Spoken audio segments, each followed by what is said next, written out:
International Newcomers Academy is located off 6978 Camp Bowie Boulevard. The community consists of several businesses and restaurants such as Risky's Barbecue, Furs, Ties to the Past, and a spa. INA's school population consists of around 500 students from about 326 different countries. There are about 30 different languages spoken here, and the most common language being Spanish, with Arabic following behind it. There's a high number of refugees and students who have never been schooled.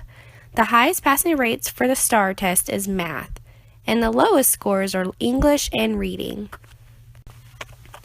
Walking around the school, there were many student projects and paintings on the walls. They consist mainly of student goals and their journeys to INA. There were also basic guideline posters like recycling and being kind. My teacher is Mrs. Barnaby, and she teaches 9th grade English. Her walls in her classroom are full of student projects and basic writing tips and structures. Her class is set up to where everyone is in a group of 4, and I noticed that everyone seemed to be sitting with people who spoke the same language. She generally had the same structure for all of her lessons.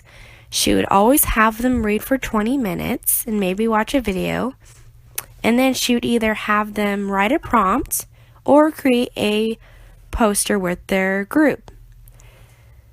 They all depended on their language converted into English dictionaries. My 2D, who we will go by as Cisco, is 15 and is from Mexico. He seemed to always be distracted and wouldn't even acknowledge whenever the teacher would call on him. He only spoke a little English and lacked confidence anytime he spoke it.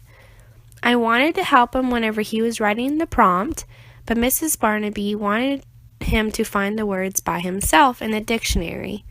I asked if I could just grade papers, and she gave me some assessment packets. To my surprise, Cisco did very well and almost the top of the class. This told me that he just needed to gain confidence. On my 3rd visit, they were reading House on Mango Street. Cisco enjoyed the book very much and even asked if he could take it home to read. When I asked him why he liked it so much, he told me that he could relate to it because it was about a family from Mexico adjusting to life in America.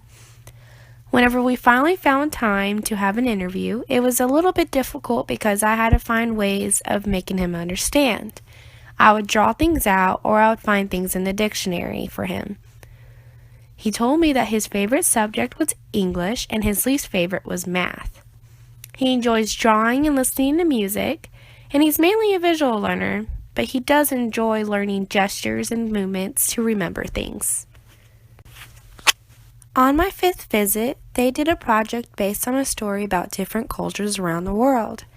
They had to create a poster on the part of the story about world hunger. He seemed to really like the project because he thought that it was an important subject. He, of course, did the drawing part of the poster. My teacher did pretty well using all 7 critical factors. For engagement, she always had them reading stories they could relate to and then creating projects around them so then they can work with their group or partners. For repetition, she usually would read the story a couple times. For input quantity, she would speak slowly and repeat herself.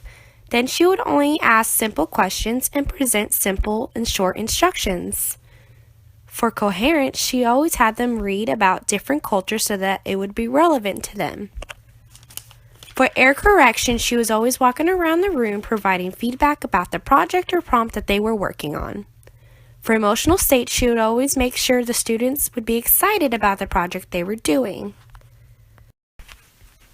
Overall, it was a great and fulfilling experience. I'm grateful for being able to experience something that not all teachers get to see.